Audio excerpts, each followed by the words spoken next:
Okay, so I am continuing with the stream of Lucid 9. Hopefully we're getting near the end. So, well, we should get going. I need to rest up.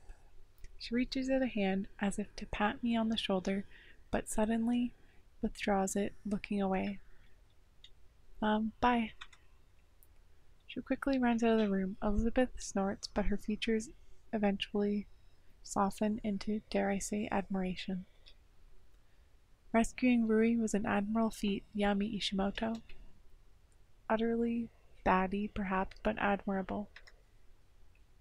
With these parting words, she turns on one heel and strides away. Ari is the only one left. Her gaze fixes on me, almost like she's examining an alien specimen. What is it? You seem uncomfortable. Actually, this bed's really nice. Not that kind of uncomfortable. I wait for her to elaborate, but she doesn't say anything more. She only slips back into her chair. I can sing. Singing can help you sleep. Oh, thanks. Something about the weight of her words makes me think that this is more than an offer to sing. It's almost an expression of trust.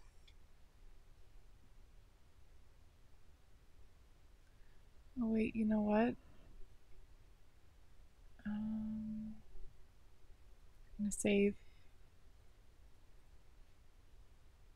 and go to the main menu. I think I forgot settings, audio. There we go. Sorry, my bad. I forgot to turn that back on because when I was fixing that one stream I did, I took the audio from my other video and put it with the new video. My bad. Okay, load.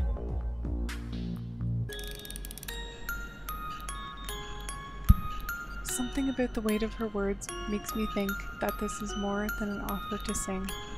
It's almost an expression of trust. I'd like that.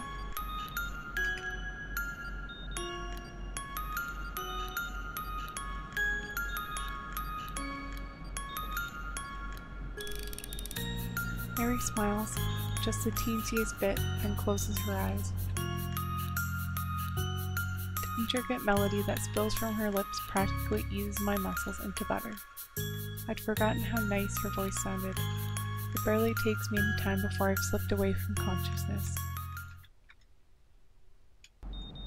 I wake up on my own this time. I want to know, I hope it explains everything that's going on. I fully expect the room to be vacant, to be accompanied only by the ticking of the clock, to be utterly silent, but instead I'm greeted with the sight of a girl seated in the chair beside my bed. Wait, not girl, woman. Shigeru? She doesn't even look up from... Is that a book she's reading? No, files. Long files, apparently. Ah, Ishimoto, you're awake. We're sleep-talking. Highly improbable. I smirk at that. Even Shigeru seems to be smiling. So what brings you to my humble abode? Shouldn't you be working? Ryuta has already been apprehended. I see no further need for my presence in the precinct. Come on, there's other people, involved. What, really? Shigeru's eyebrow gives the barest twitch of irritation. Or is there more to the story? Maybe, I don't know, they officially considered the case closed, so you're no longer granted access to the investigation? Bullseye. That's kind of strange. Aren't you the reason why they managed to get Ryuta in the first place? I expect her to explode in a fit of intricate insults, but instead, she hunches over as if a large weight is bearing down on her shoulders. There are unusual movements in Insamu Ishimoto. Something is stirring beneath the surface, something bigger than any of us could ever imagine. And I'm the chosen one, born to master the 5 elements and take down the ultimate evil in this world? Absolutely not. Then maybe the shining sword of the chosen one? Oh please, at best you're a blunt arrow, sharper than the average rock, but only just. Ouch. Can you give me back the Shiguru from 3 months ago? I liked her better.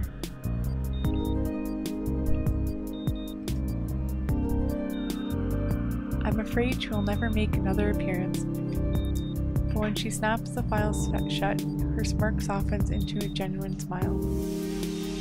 It is good that you did not die, Ishimoto. Although I am uncertain of its relevance, I told myself that as soon as you were coherent, I might relate my story to you. What's that supposed to mean? You may have noticed my certain, unusual reaction to your phone call. I knew that you wouldn't have believed me. You never even needed me as your assistant in the first place. I wouldn't have believed you, but you didn't even try. I would have believed you, I would. If you just trusted me, if you just... now that you mention it, I'd never seen Shiguru that emotional, not even when we ran into Natsuki. For time's sake as well, as the sake of your interest, I shall keep my tale short. Despite her confident start, she gives a marked pause before she continues. I get the feeling that she hasn't talked about her story very often. Somehow, the idea makes me feel special. I was difficult to get along with in my youth. Only in your youth, I think automatically, but I keep my mouth shut. Most decided to keep their distance from me. As a method of coping, I kept the books. Hence her occasional outbursts of ridiculous vocabulary, I guess. For the most part, the majority of my peers were inane and superficial. Losing their acquaintanceship was no loss.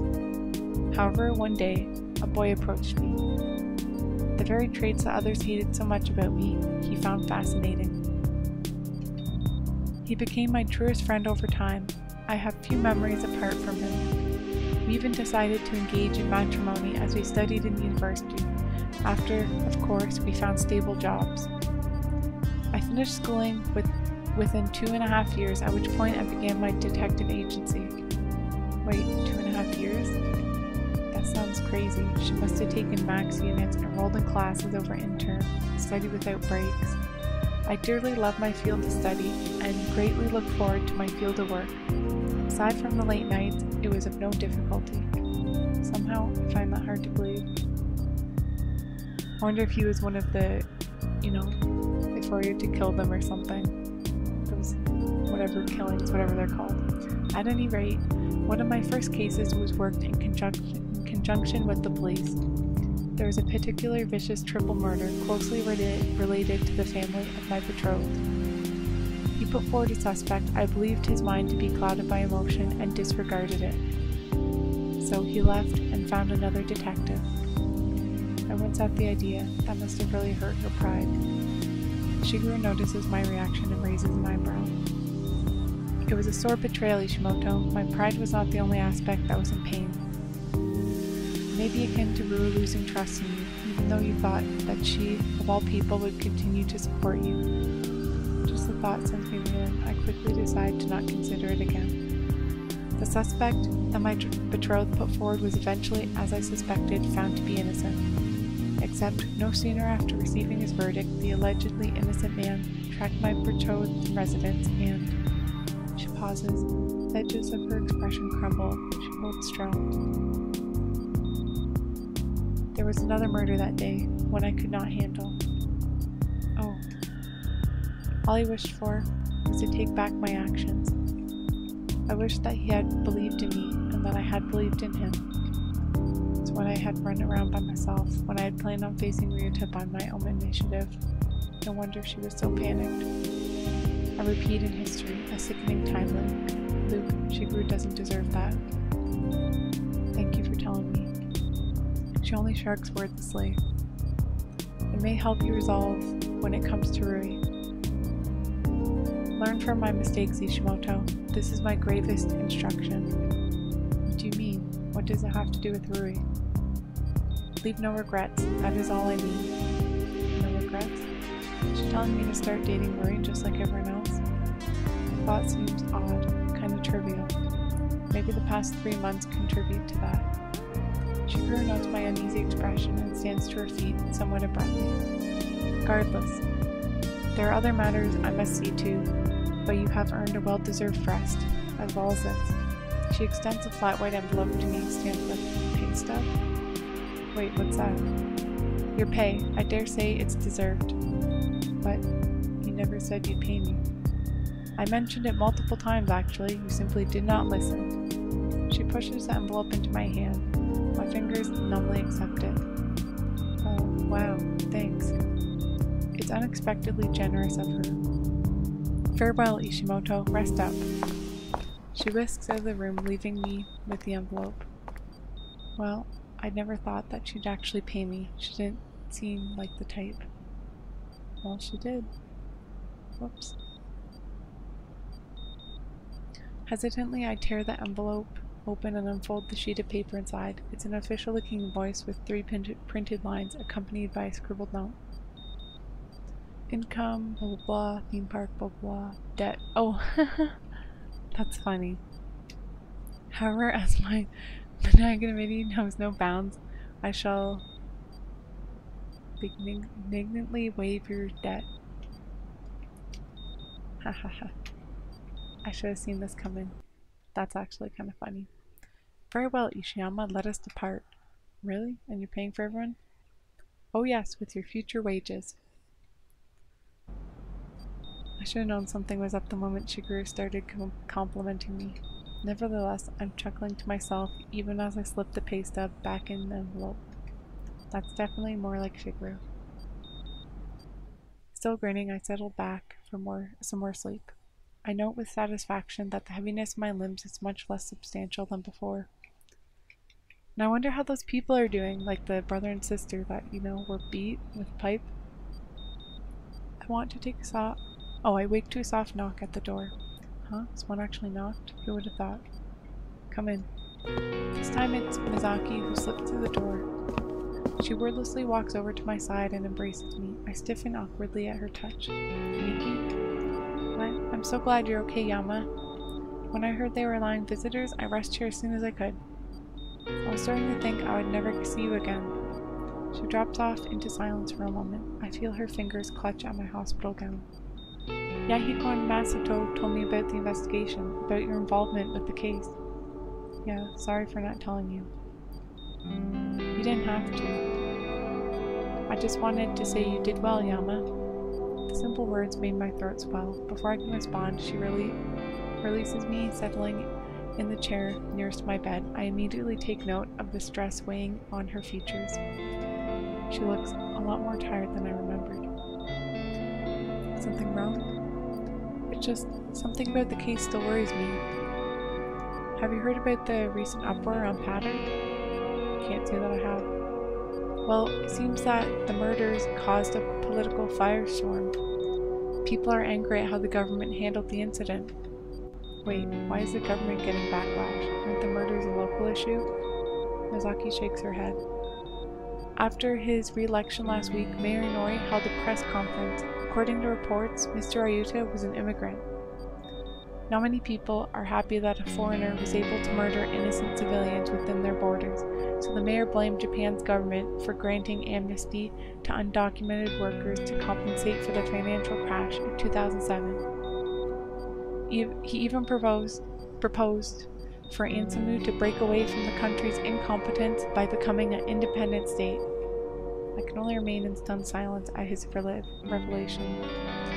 Mayor Inori is using the murders as his political platform. With all of his attention revolving around Ryuta, why is the Academy being excluded from the media? Do you know if they mention the Academy at all? They haven't. That's what worries me the most. It's almost as if she trails off, seemingly lost in thought. As if what? As if someone were attempting to cover up the school's involvement. A cover-up? I know, it's a bit of a stretch, but listen to this. She retrieves her phone from her pocket. Remember how the Academy has quite a few sponsors? Is that why it's so prestigious, you know, career day and all? Exactly, so I figured, what if they're afraid of people knowing they were affiliated with a school who hired a murderer? Then how were they able to censor the media? I still don't know. She says this dejectedly, sinking into her seat. Yama. Yeah? Aren't you angry? Angry? At Mr. Ryuta, at the media, at fate. You didn't deserve any of this. You've already gone through so much. And yet, it happened anyway. She clenches her fist, an uncharacteristic shadow revealing across her face.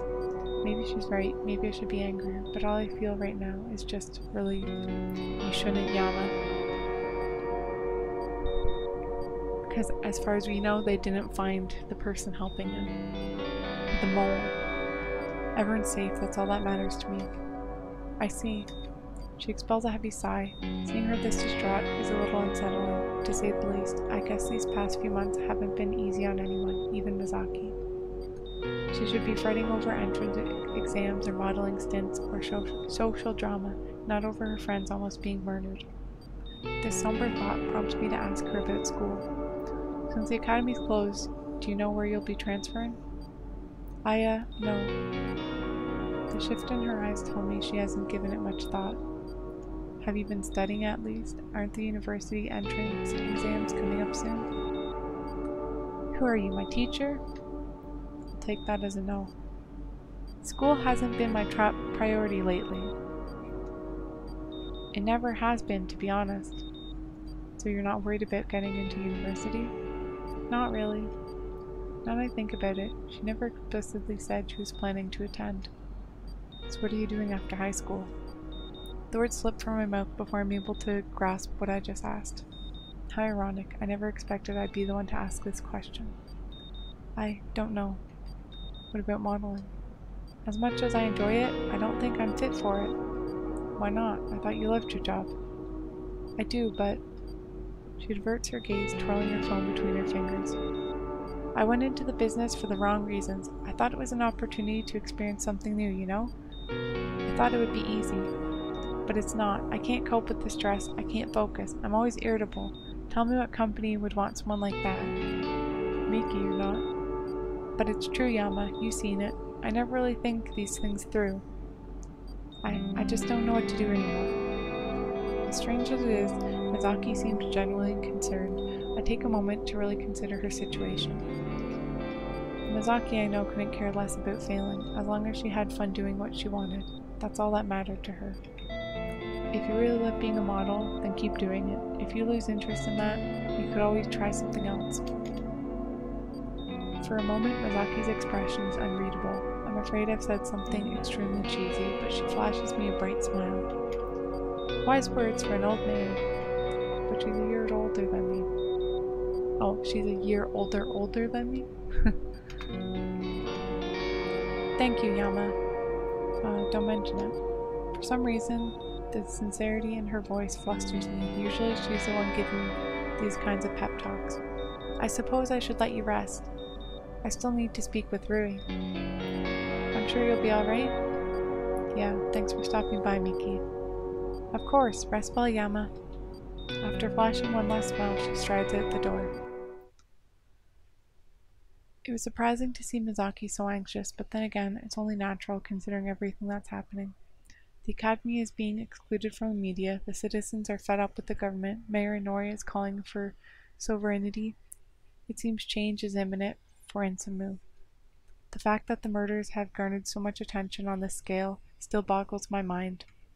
Not wanting to dwell on it for too long, I force myself to clear my head. I can think more of this later. For now, I should focus on the people around me. That's probably all I can do. The next visitor comes around an hour after Misaki. Oh, that beeping's kind of annoying. It sounds like an alarm. She's dressed in her school uniform like she's just an ordinary student going to an ordinary school, ready to face another long day of ordinary classes and ordinary teachers. The sight is so ordinary that it makes my throat sore. After these past 3 months, after remembering how she dragged me through therapy, after all that she's been through, just looking at her makes me hopeful that life will one day return to normal. She kicks back in the chair by my bed, face shining with a typical grin. Morning, lazyhead. Morning. What's with the uniform? I don't know. I kind of missed it after a while. him again. It's not all that bad. I mean, being forced to wear it kinda sucks, but when you don't have to wear it anymore, it feels weird. Like, hey, I'm still second year. I have another 365 days before I become an old fogey. I flick her in the forehead with a mocking frown. Who are you calling an old fogey? Who do you think? Are you sure you want to stick with that statement? What's that supposed to mean? You know, being an old fogey is a pretty good life. I get killer discounts, I don't have to work, and I have a free pass to say anything offensive that I want. On second thought, never mind. Too late, now I have an old person privileges. Heavens help us all. It's a little weird teasing each other like this after what we've just been through, but I wouldn't have it any other way. You know, this would function as an amazing segue to a different topic of conversation. Oh no, don't do it. Speaking of old fogies, how are your parents doing? I hate you. I know. She kicks my bed a little but petulantly responds. They've been visiting over the past few months. They couldn't come in here, though, because, you know, because I was isolated, because I was unstable. But I could leave to talk with them at any time. They're really thankful. It'd be nice if you could come over for dinner sometime. They'd like to talk to you about something. Anytime. Sounds like we're both going back to Sato. Yeah, since school's closed, they want me to go back home, probably tomorrow. They visited earlier. You didn't see them? No, I was probably sleeping. Maybe. Did something happen? Oh, well, you know, Dad said that something important happened at work. He probably got caught up in it, as usual. Well, that makes sense. Uri bites her lip and meets my gaze. I really think that you should contact your parents. The air grows a little chilly. My fingers dig into the blankets. No need. The hospital probably has. Okay. We sit in silence for another moment as Uri works to find words to say. Yeah, it's weird his parents didn't, like, come visit. Yama?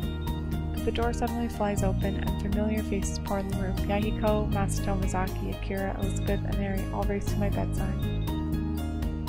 Up and at him, coach. You are hereby been acquitted of all crimes. What? I think she means you're allowed to leave the hospital. And the doctors told you guys this, not me? Come on, man. Only a pansy sits around and twiddles his thumbs when there's work to be done. In other words, you got tired of waiting? Well, technically, my good minion, Yama is officially released, all due to my considerable influence. I'm sure. Actually, the scary thing is that he's probably telling the truth. I really need to ask him about, well, everything, eventually.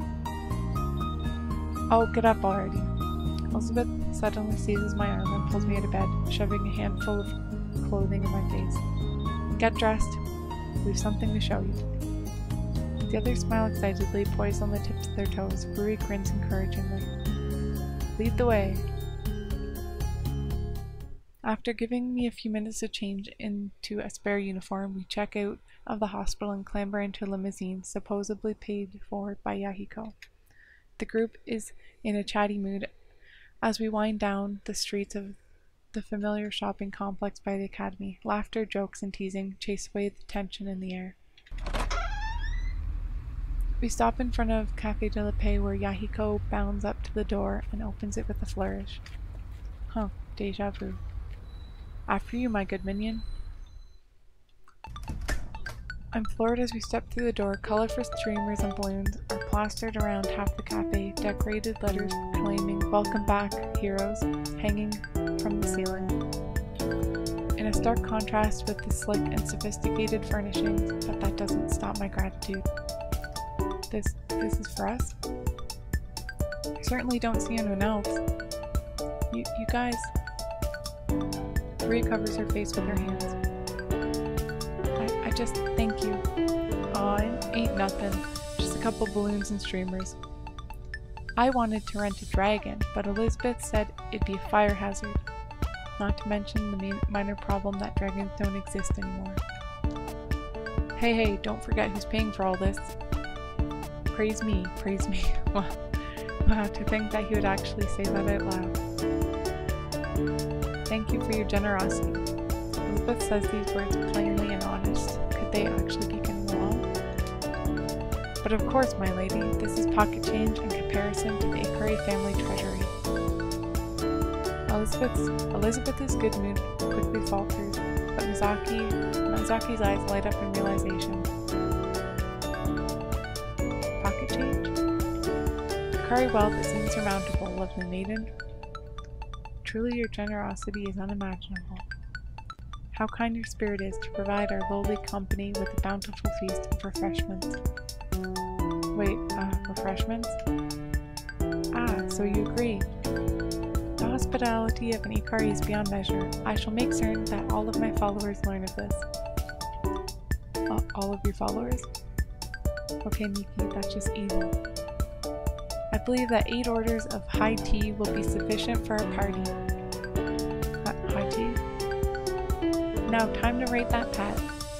This is beginning to feel like extortion. Okay, 8 orders of high tea coming right up. The poor soul. I watch with sympathy as he slides over to the counter, attempting to flirt with the server for a discount. Meanwhile, Akira and Elizabeth have dragged 3 tables together and arranged 8 chairs in an even ellipse. Have a seat. We've something special planned. Even more than all this? Ha! You didn't think that we dragged your asses all the way here just to drink some plant water, did you? Elizabeth seems fairly offended at this disparagement of her beloved tea, but remains silent as Masato flings something out of his backpack. Ta-da! A heavy, ragged binder lands squarely in the center of the table, stuffed to the brim with stacks of paper. A binder?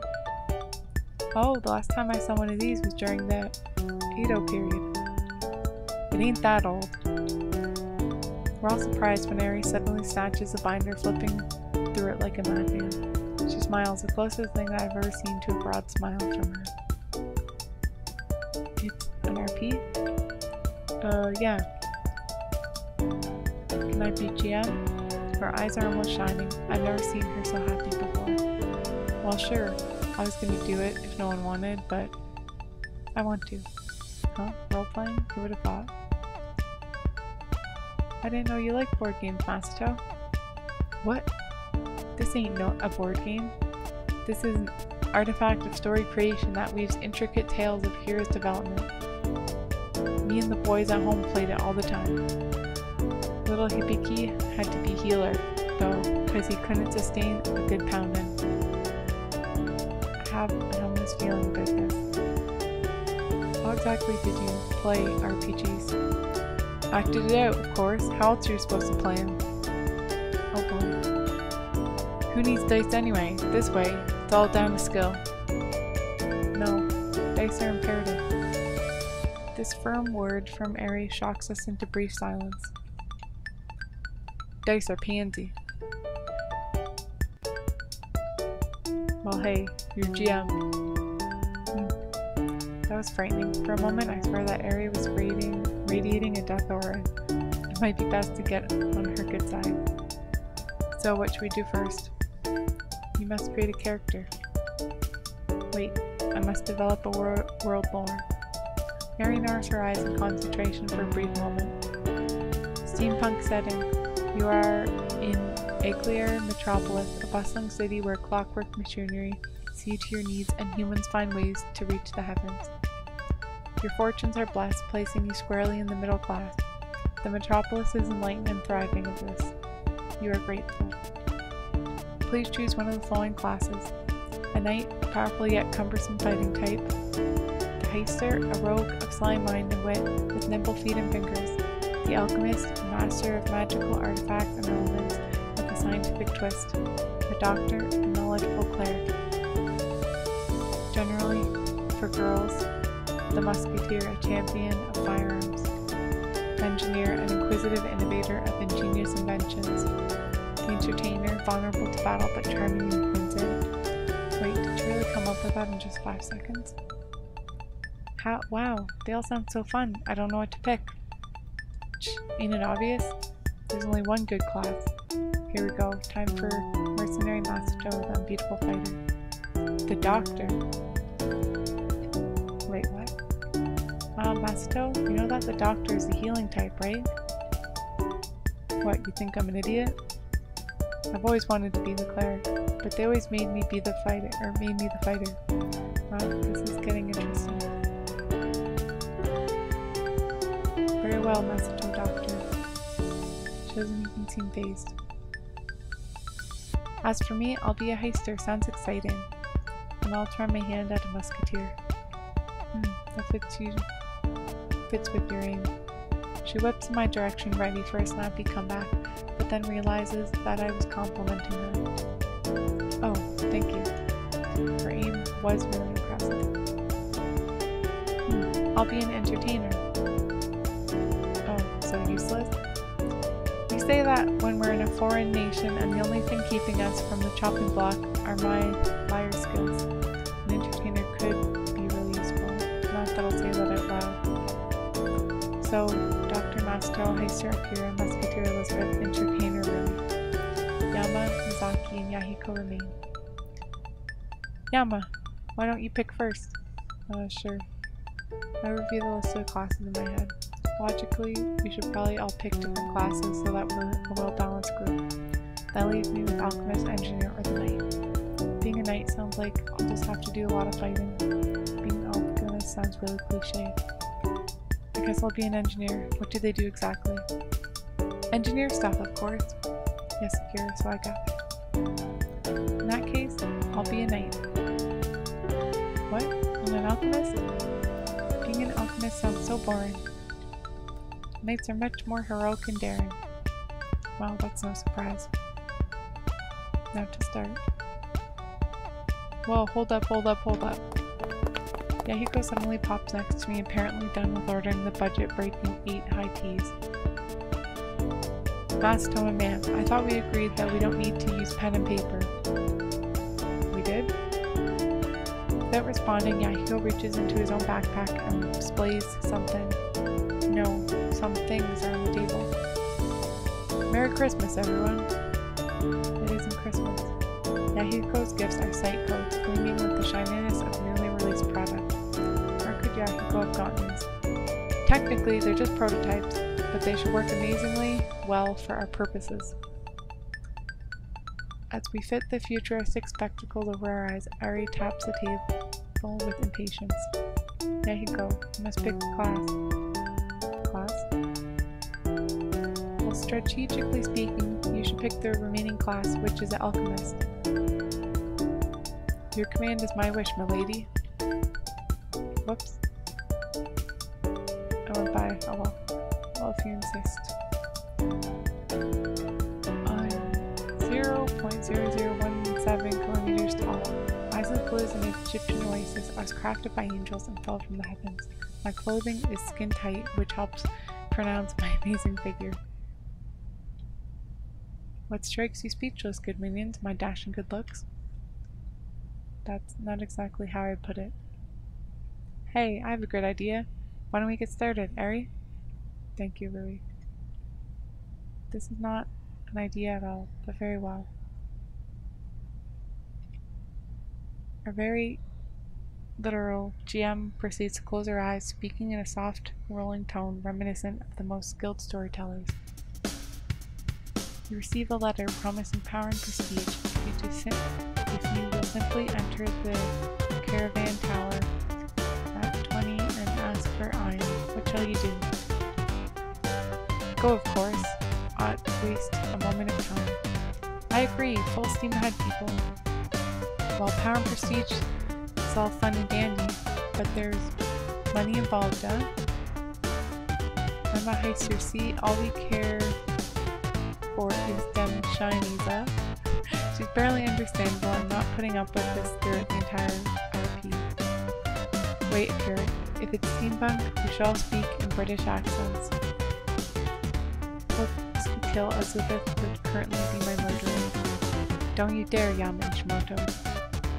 Tally-ho, we've done quite the bang-up job on our character creations, if I do say so myself. Akira and Ruri apparently don't notice that I'm teasing, they only light up with excitement. That is a splendid idea. Why, I do believe that you landed upon something quite profound, Yama Ishimoto. Elizabeth buries her face in her hands, but the pair continue on, oblivious. Well, Ruri, under these circumstances, it would be prudent to meet this person together, would it not? Oh yes, indubitably, I agree. I quite agree. Mary cuts in with her solid monotone, earning Elizabeth some relief. Elizabeth, Misaki, Akira, and Ruri are en route, and... well, it wouldn't be a party without the great Yahiko Akari. Yeah, I'm gonna go too. Sure, why not? Very well. Harry closes her eyes, contemplating for a moment, then opens them with renewed fever. En route to the fated tavern, you suddenly encounter a rabid horde of cretinous dingbats. What? It's something Shigeru says often, and suddenly I'm not surprised anymore. Prepare for battle. Tokens spring up on our monitors representing rows of hard-faced cretinous dingbats. Hold up, citizens, stand back. This is a job for President J. Graves. Governor Mercer, mobilize. You have no ability by that title. Then I unleash a firestorm of death, for I am the alchemist. Ladies and gentlemen, power gaming at its finest. I see. Roll. Yahiko does so. You dropped your spellbook on your toe. What? Sorry man, but you gotta stick to being a model. Error 404, model class does not exist. Maybe it'll work out if he models as an alchemist. No, I protest. These dice must be weighted. But they're digital, Yahiko. They can't be weighted. Look, let's just have Melee in front, ranged in back, and Ruri in the far back. This matter should be fairly simple considering that it's the first battle in the game. Okay, what exactly do I do? You just gotta play for us, Ruri. We'll keep you safe. Yeah, and Yama will protect you. Or Masato, you know, whoever. A board boosts team stats and morale, or Bard. If you roll high, you may even provide others with an extra turn. Wow, I sound so useful. You do know that essentially you're just plucking around on wood and metal, right? Shut up, Yama. Right, let's start this battle before everything turns to rubbish. Harry, I fire at that dodgy tosser by the front. Dodgy, tosser, haha. Shut up, Yama. I think your accent is really cool. Thank you. She rolls on the monitor. For once it's actually a high number. Direct hit, Musketeer. The cretinous dingbat crumbles into dust of ignorance whence it came. I'm pretty sure that phrase also came from Shigeru. Then I'll attack the nearby enemies. She rolls another decent hit. Another cretinous dingbat has fallen by the blade of the knight. Ha! As if these dingbats could ever handle me. In that case, I slit the throat of the one that is in the back. In the final high roll, the cretinous dingbat falls beneath the crooked blade of the hasting. Only one cretinous dingbat remains. Dingbat. I got it with my scalpel. You're a cleric, Masato. I don't think you should get anywhere near those enemies. Banging on my medical school? I'll show you. You scratch the cretinous dingbat. Scratch? Told you so. Well, it wasn't terrible at least. God. Poor Masato, he must be used to winning from acting out RPGs instead of rolling for them. Yama, you should move. Huh? Oh yeah. Consider my options for a moment. I could just fire at it with a pistol, I guess, but that seems kind of bland. What's a Critness dingbat made out of? Cogs, gears, and steam. Okay, I'll take the nearest pipe and stick it into the mechanisms to jam it. That's an innovative idea. But why do something so boring when you can make it explode into a ball of fire? Because I might drop my spellbook on my toes. Ha! What kind of dummy would do that? Gee, I wonder. Oh, and I do so and... Wow, all times to be lucky. 20? Coach Lucky Luckerson. In one swift motion, you thread the pole through the clogs at a critical point. The mechanism locks into place, overheats, and explodes in a ball of fire. What? Congratulations, you have cleared the first battle. Your rewards are... Wait, hold up. No, I cannot let a mere peasant surpass the greatness of Governor Mercer. Let's just skip to the next battle. What? Yeah, oh, and make it a big one. The final battle. 5 armies clashing upon a battlefield of darkness, and leading the forces of light is the great hero, President J. Graves. Backing away slowly now. Yahiko's classic antics. I didn't realize how much I'd appreciated them until now. Very well, you teleport to the final battle, surrounded by enemies on all sides. Wait, what? We haven't even had the chance to level up. It's my shot. See how that chicken doctor's meta? We stare at him in silence, completely bewildered by the foreign words spewing out of his mouth. Well, all this save for one, of course. You do understand that you're a healer, right? You should focus on keeping us alive, not showing off. Misaki's response is quick and forceful, fully understanding what Masato just said. Miki, you know what he's saying? Of course I do, you don't? Oh wait, he was speaking street, wasn't he? Speaking street? She's probably referring to the slang that reigns over the poorer districts of Insoma. I guess that Masato's random word vomit is actually street slang. That makes sense. Hey Megumi, you speak street too? Misaki. And yes, I suppose I picked it up while I was in District 6. Everyone seems surprised by this revelation. Well, everyone except Rui and I. Sounds so cool. Can you be our translator? Sure. Aces. When we touch my street, Nerdkin when these urine get fit. You can brush up on your street, but I doubt it would be any useful. Whoa, how do you understand everything? Misaki shrugs her shoulders. It sort of slipped into my diction, I guess? But that's not important right now. Let's continue the battle. Ah yes, the very abrupt battle of the 5 armies, all because of Yahiko Ikari. One detail. Suddenly a flood of monsters pop up on our sight codes, practically burning our eyes with light. The other 4 armies are allied, fighting you. All 4 armies? Oh gosh, yeah guys, let's not do this. Can't we just go back to the tavern and go through the RP like normal people? You question the will of the great Ikari? Fear not, good citizens. President J. Graves can fight this whole horde with one arm behind his back. I'm never going back. The past is in the past. And I'm a doctor. Yes, yes you are. I'll take it that we're fighting now. Yes. Okay, well don't blame me if you die. I'll die terrible deaths. Meh, lighten up, it's a game. We're gonna die anyway. Tap our psychos to take our positions. Hopefully they're strategically sound. From what I can tell, Ares at least nice enough to keep the enemies at the same level as us. Hopefully this is actually beatable.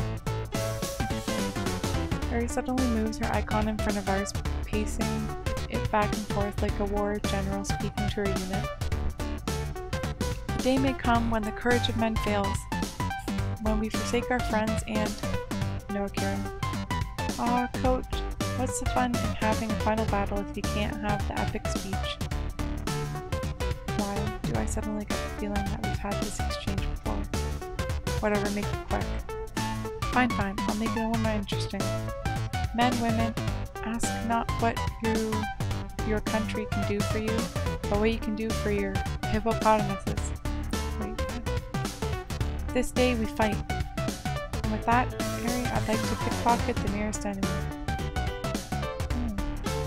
Akira's attempt is a failure, but at least she doesn't pay dearly for it. But Harry surprises us by breaking it right after Akira's turn is over. The clockwork goblin on the flank surges forward and attacks Rory. Rory rolls for dodge.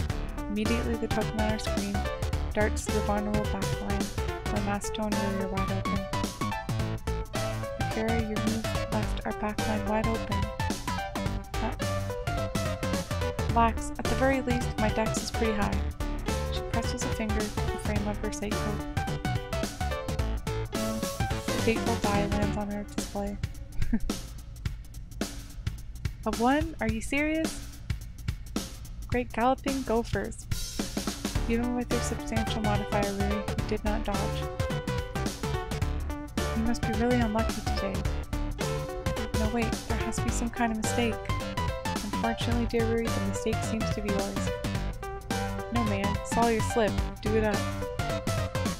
Masto says that everything is your fault, Yahiko, and you need to fix it. Wait, me? Why me? Yeah, the pressing for the puncher. You're the one who insisted on having this battle.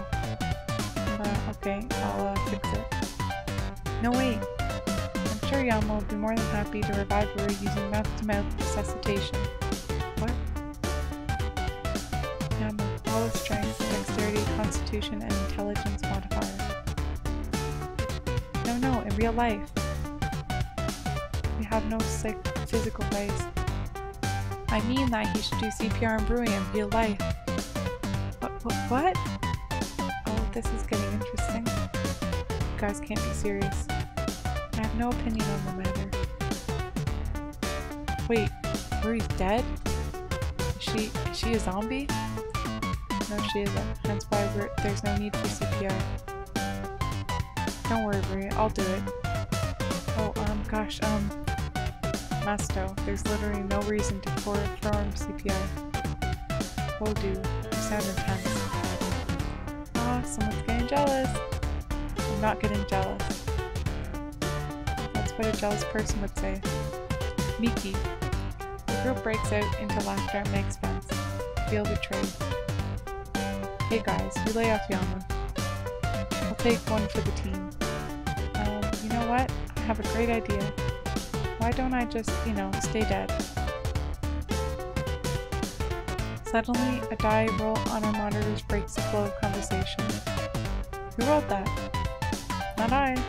Nor I. It was me. Harry pauses for a moment, glancing at her GM reference before pronouncing judgment. Rui did not die. She has, however, been mortally wounded and taken captive by enemy forces. I did. What? This doesn't seem to be better than death. Why is my luck so awful? Don't worry one bit, Ruri, we'll save ya. Masto, from a strategic standpoint, that is impossible. Can you see how many enemies fortify the base? That ain't no problem, we gotta save Rui. This is the operative we, or the royal we. Remember who you're talking about, Yama. Masato is probably the most literally human being I know. That's true, though. Just saying, you ain't gonna lift a finger? Tiny one. I charged through enemy lines like a man. He taps his psycho to roll. Oh. Wow. You die. Astro's face crumples as if Christmas has been cancelled. Oh, maybe you should have said it a little softer.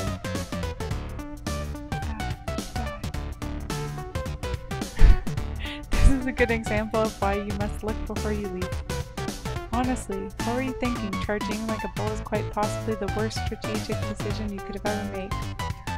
Yeah? What are y'all doing? Nothing. Cut me up all you want, but you ain't any better than our enemies standing around like a bunch of dumbers. This is punctuated by a very long silence. Oh my. Dumbers? Standing around?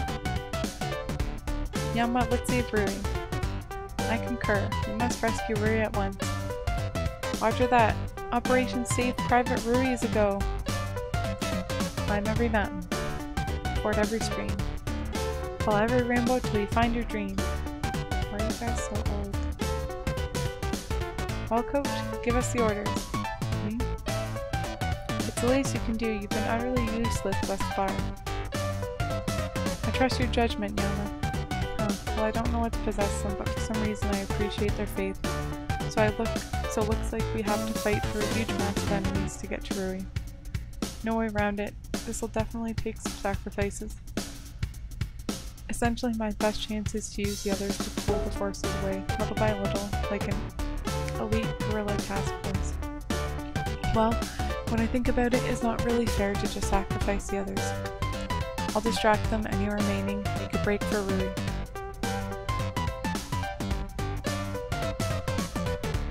What? Are you sure, Yama? Or is it the other famous act of noble idiocy?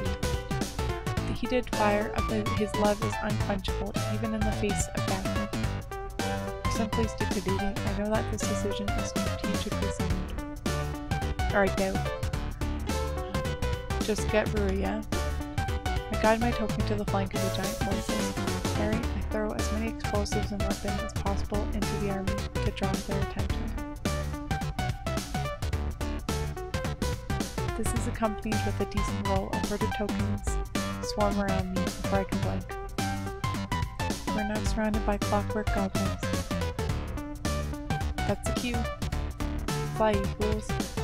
Akira, Lucid, and Misaki charge the newly opened gap with fever as I quickly succumb to the giant group of goblins. Stay focused, the end is in sight. But just as she utters this, the guards by the prison floor camp seem to double in number. Some goblins were sleeping. Uh-oh. Some? The puny resistance force is quickly stamped out by the new horde, leaving Rui helpless in the clutches of the goblins. Game over. You're all dead. No, not all of us. Have you so easily forgotten that the general still stands? Grab immersion, mobilize. My firestar, Mary. Roll. Really? What, again? You dropped your spellbook on your other toe. I call foul. Something's wrong with that RNG, dude. There cannot be anything wrong with the RNG. It's simply an RNG. But... It's alright, dude. Getting late anyway. Almost time for my curfew. Huh? Already? Check the time. It's actually 5:40. I guess we must have left the hospital pretty late. Besides, the RP was really fun. And I'm sure it would have been more fun if someone didn't insist on skipping to the final battle without a plan. I also really enjoyed it. My compliments to the GM. Wait, are we leaving? But the high tea just got here. Sure enough, 2 servers had bustled out from the back rooms, arms laden with trays of teapots and dainty sandwiches. My stomach grumbles embarrassingly loud. Everything looks delicious. Ah, well, if it's food. He promptly sits down, unashamedly digs in. Well, that was easy. This is all due to Yahiko's generosity, and everybody make sure to express your gratitude. Thanks, Yahiko. Your gratitude knows no bounds, oh fantastical benevolence. I appreciate your generosity, if little else. Thanks, ma'am. Oh, well, you know, this is just pocket change to an Ikari. Note to self, never get on Misaki's bad side. She totally got Yahiko wound around her little finger. Try a scone on the nearest tray. It crumbles delicately, or delectably in my mouth, perfectly cooked. Wow, this is really good stuff. Thanks, Yahiko. But of course. After all, a proper world dictator must keep his minions well fed. At times like these, I wonder if a world run by Yahiko wouldn't actually be that bad. Generosity is popular with the ladies, after all. Take that back. I take all of it back. After scooping some treats onto a plate, I return to my seat. Unlike the last time we were here, we're all together. No one's separated into groups. Everyone is sitting around the same table, chatting with smiles on their faces. It's heartwarming. So hypothetically speaking, what would you do if all the politicians suddenly turned into chairs? Well, they'd at least be somewhat useful. The authorities do the best they can, you know. Are they at least comfy chairs? If they are, I'd vote for them. How can people turn into chairs? Then again, some topics of discussion are questionable. Hey dude, staring at the lovely angels I see. What? Don't you fret, my good man. I know precisely what you're thinking. You want to woo one of them, don't you? I really don't. Well, you're in luck, because for a limited time offer, Wait, really? Glance at the others. They seem to be immersed in conversation, filling the cafe with a pleasant buzz. Maybe now's my chance to have a little chat with Yahiko. Say, Yahiko. I paused for a moment, trying to find the right words. I was wondering, you know, we never figured out why Mr. Rita, we never figured out Mr. Rita's motive. Do you happen to know? As I fumble awkwardly with the message, Yahiko interrupted me. It's fine, dude. I get it. It's kind of hard to think about, you know? 5 people I know, all gone. He smiles painfully forced. Anyway, I don't understand all these killings. But when I was talking with Mom and Dad about it, they got totally stressed. I don't know, it doesn't really make any sense. The police don't seem to have a clue either. I mean, apparently Mr. Rita's an immigrant, but why? Why would he kill 4 kids for no reason? His voice becomes gratingly strident, halting all activity in the cafe. Everyone turns to Yahiko, open-mouthed, no doubt taken aback by the sudden gravity in his tone. And then, in the blink of an eye, Yahiko's face suddenly flashes back to his trademark grin, without a hint of a shadow. What bothers you so, my good minion? Have I recaptured your heart, or have I captured your hearts? A moment of silence follows. I can see the hesitation on everyone's faces, the hesitation of wanting to help Yahiko, but not knowing how. His toothy smile, his arrogant front. It's an impenetrable wall that's impossible to break down. Is it possible to help him when he doesn't really want it? It doesn't seem so. Eventually, the group awkwardly returns to conversation, and Yahiko's shoulders slump just slightly in relief. It's jarring to see his personality switch at the bat of an eye. But maybe that's his coping mechanism, just like mine is standing from afar, mocking anything I can. Sorry, dude. Anyway, there's a lot of things about Mr. Rita that still don't make sense. It gives me a bad feeling. Kinda like seeing a guy in a French maid costume, you know? No. I can't say I do. I'll look into it. Yahiko deserves that much. Thanks, dude. Hey, last sandwich, any takers? We turn back to the commotion of the rest of the group. The trays are almost completely picked clean. Well, that was fast. I guess the cafe's quality speaks for itself. I'll have it. Sandwich? I'd like it. The food is quite delicious. I'm also still pretty hungry. Then there's only one way to solve this. A competition. On second thought, I don't want it anymore. Me neither. Meh. I ain't even said what the competition is yet. What is it? Well, you know, a real man's fair, so how about a riddle game? What? Honor student and all my stuff, I'm pretty sure that Ari can beat you all up front. She's probably one of the most observant people I know. Oh, I know some great riddles. Why don't we have Ari give the riddles? I doubt any of Akira's riddles would be understandable. Oh, okay. Masato marches in front of Rui, eyebrows focused and harsh lines on his head. Ari only stares blankly with a quirk of her head. The rest of us gather around them in slight interest. Let me see. There's a 10-foot chain nailed to a wall. The center dips down 5 feet. How far are the ends from each other? Ah, they're on the same nail.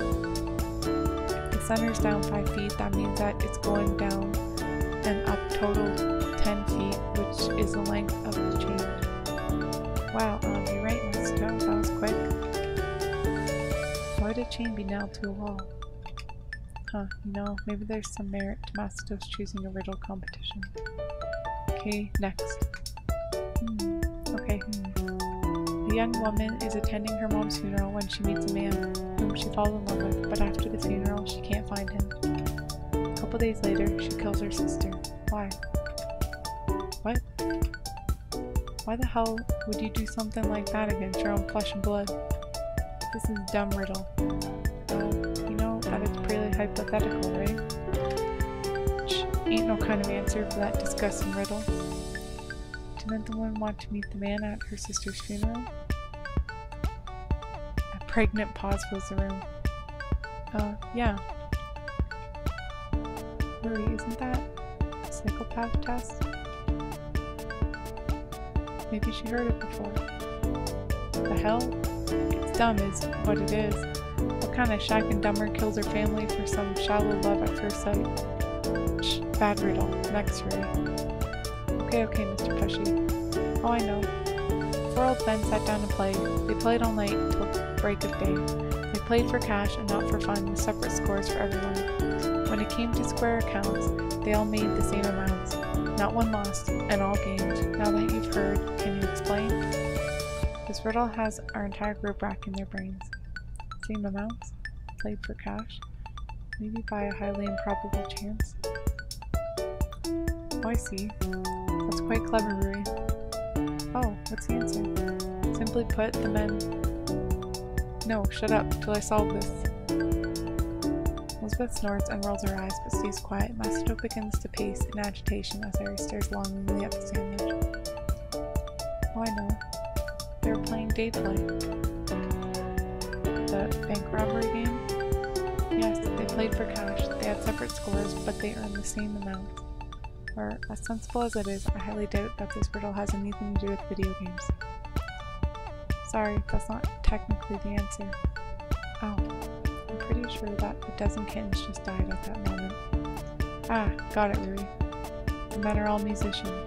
Different scores, same amounts, playing from night to day. Yep, Masato 2 points, Eri 1. Ha, knew it.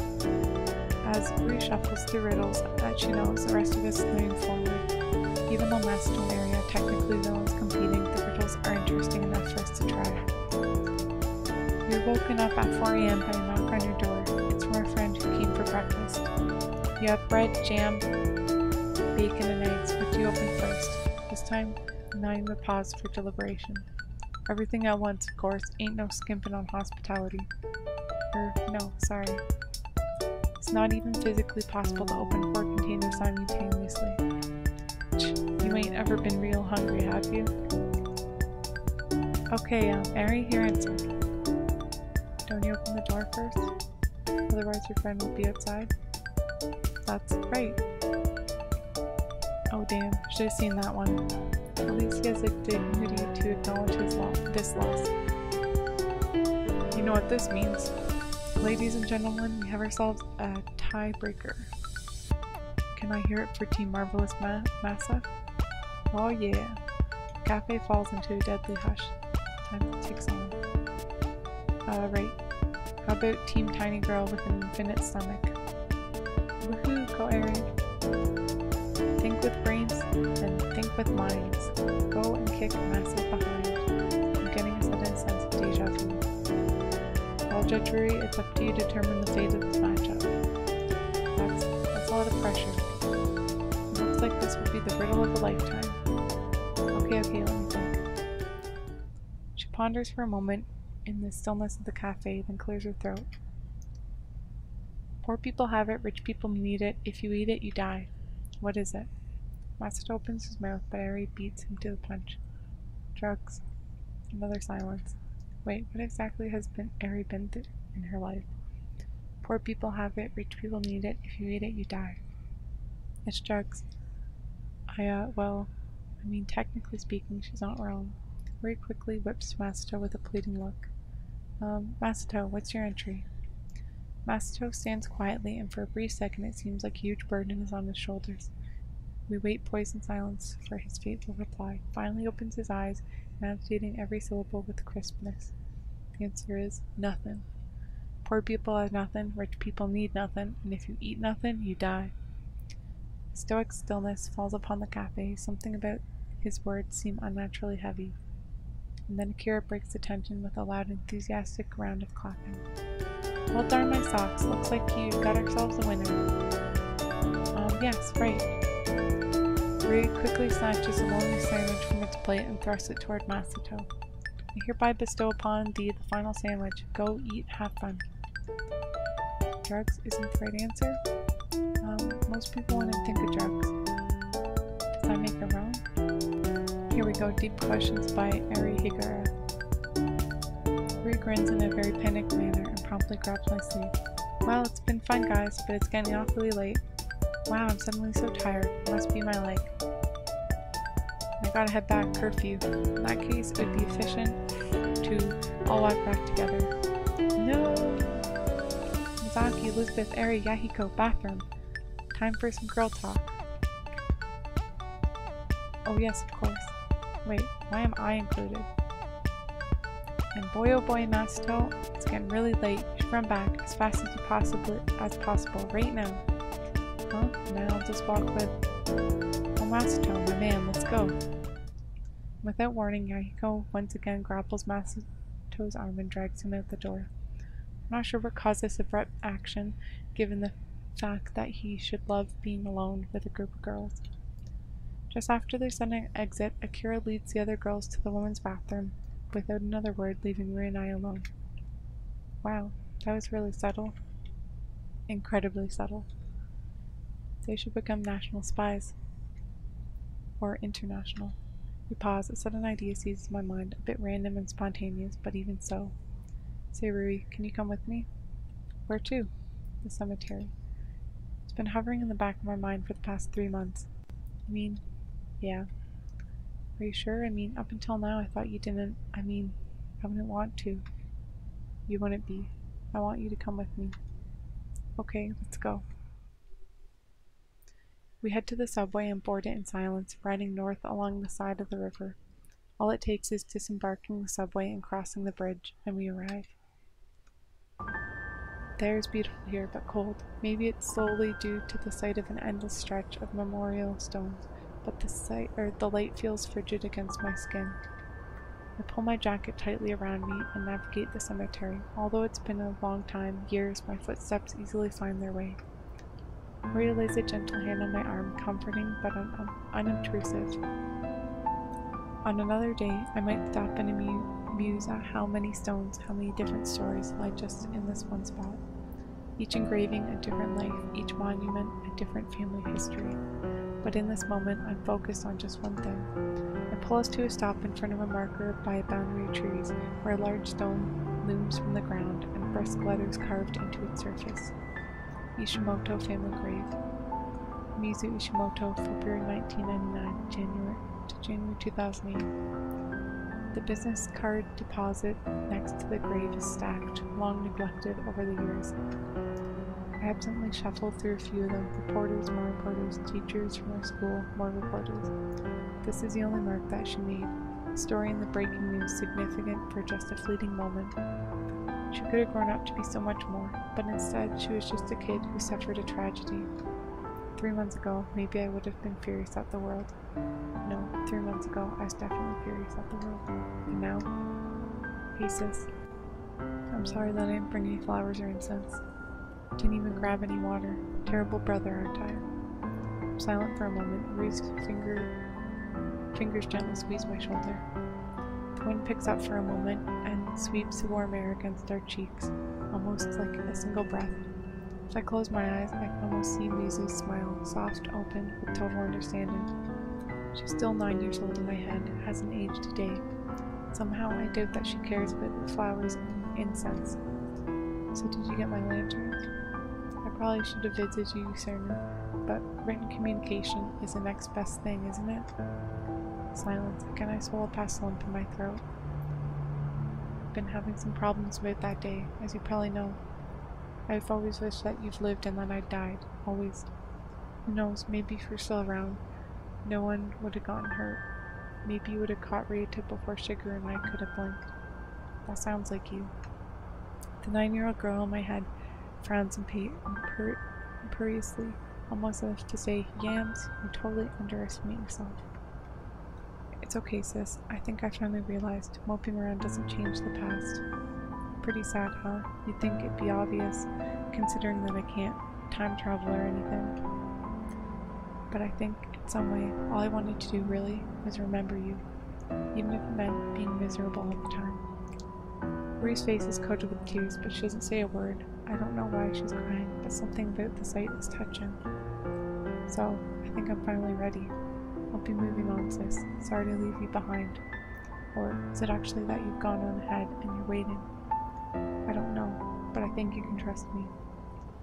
No, or not necessarily because of me, but because of this girl, the one standing next to me. She's my best friend, and she has more responsibility than the both of us combined. She's really precious to me, so I'm sure you can trust her. I pause awkwardly, looking down at the stone. It feels so empty. No flowers, no food, nothing. I'll see you later. I step away from the gravestone, but Rui suddenly darts forward. Mizu. I just want to say thank you, Mizu. Thank you for protecting Yama. He means a lot, so much to so many people. You're a hero, Mizu, so thank you. I feel like you should know that you didn't make a bad choice. Yama will be well. It's really cool. So sleep well, okay? I hope we get to meet someday. She steps away from the stone. I stare at her flabbergasted. That was quite possibly the highest praise I've ever received from someone, and she'd said it in front of Mizu. What? It's true. Thanks. She shuffles awkwardly for a moment, then shrugs. We stare at the ground, suddenly intent on studying our shoes. Finally, Rui slides into the nearby bench, set up beneath a tree. She leans her head backward and stares at the sky. Why don't we rest for a little bit? I sit on the opposite side of the bench, staring straight ahead. We remain in silence as the breeze brushes past, our hands folded neatly, almost formally in our laps. At this moment, I'm keenly aware of the fact that something between us has drastically changed. It's not a change that I can verbalize, it's something abstract, snug but coiled, like someone's taking the air between us and stretching it over a warm hearth. Yama. I almost jump in surprise. Huh? She pauses for a moment, the tension expands. I keep my eyes on the long column of stones. I hear a slight shifting of fabric, like Rue is taking something out of her jacket, and then a hollow light clunk. From my periphery, I see her push something towards me, something that scratches gently against the bench. Rue withdraws her hand and turns her head away from me without a word.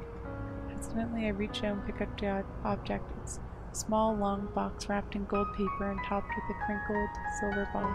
It's for you. I pause for a moment, my throat dry, so I gather not like anyone else is around here.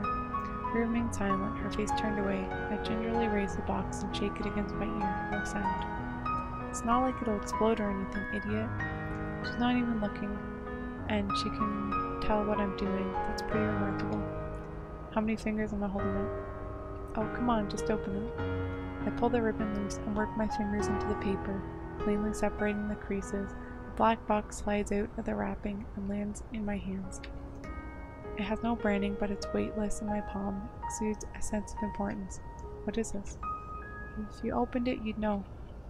I lift the lid of the box, a tiny part of me expecting to see some kind of bomb. But no, it's not a bomb, it's a pen.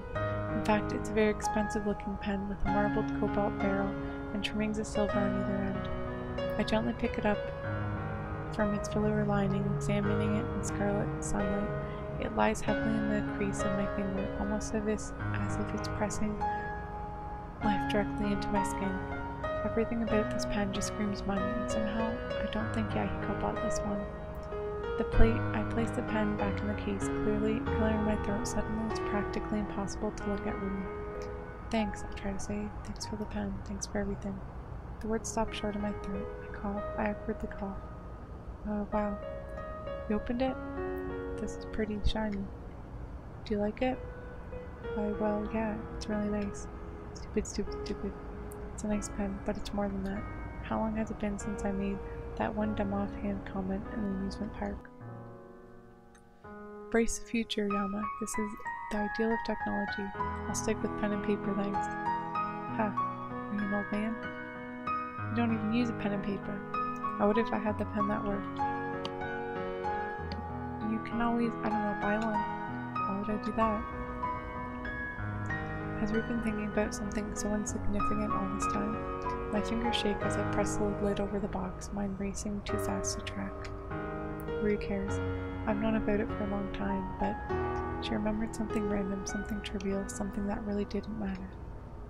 No one even uses pens anymore, no one with common sense, that is, and yet she prioritized it, she invested in it. For whose sake? Mine?